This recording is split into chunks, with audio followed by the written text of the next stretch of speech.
In my opinion, it's not realistic. Many of these deadlines that are being set, whether it's the 2014 deadline or the July 2011 deadline that President Obama set about a year ago regarding the beginning of a scale down in U.S. troops. I think many of these are politically motivated to fit a political calendar. They're counterproductive, particularly in a place like Afghanistan. What happens is that by setting these deadlines, once again, you incentivize the insurgents to hold out, and to a large extent is what happens is that you disincentivize ordinary Afghans from wanting to collaborate and participate with the international mission, knowing that if they do so, they will be targeted once Western troops do withdraw. But it seems like NATO's members are between a rock and a hard place.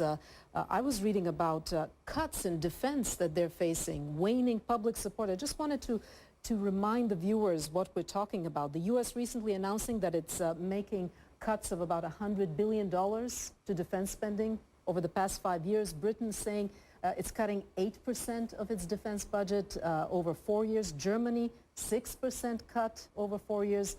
France making defense cuts that will save $4 billion by 2013. How can they balance the fact that their public wants their countries and their troops out, and they're cutting defense spending with the needs of Afghanistan? There's two key factors here. Factor number one, in my opinion, is that from 2001 up until about the end of 2008, the mission was very inefficient.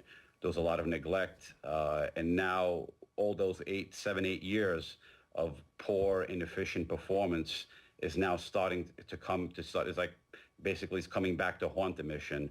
So a lot of it has to do with inefficiency from the very beginning. There's been a serious attempt, I would say, within the last year to try to change that. It may be too late, it may not. It's still too early to tell. Secondly is the fact that a lot of that spending that's been taking place in recent years, particularly on the European side, I would say there's a lot of overlapping.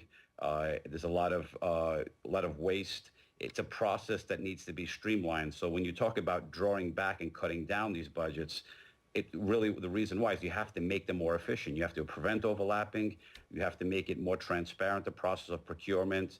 For example, the UK and France, I think, are taking the lead in Europe. UK and France account for more than 50% of European defense spending. Recently, they signed an agreement between both governments to streamline, to integrate, particularly with aircraft carriers, which are very costly. That's an example. Yeah, and in addition to everything they need to do in Afghanistan, they have an evolving, dangerous terrorist threat, a new threat that NATO has not faced before when it's talked about long-term strategy. How does it need to change in order to be able to balance the needs in Afghanistan and also those new security threats? Yeah, once again, I would use that word is to prevent overlapping, is streamlining, better cooperation, coordination in purchase of weaponry, in terms of training. Once again, the security threats are not only overwhelming, they're going to increase over time. And if the economic realities dictate that you can only spend so much, so with that bit of money that you do have to spend, you have to make it as efficient as possible.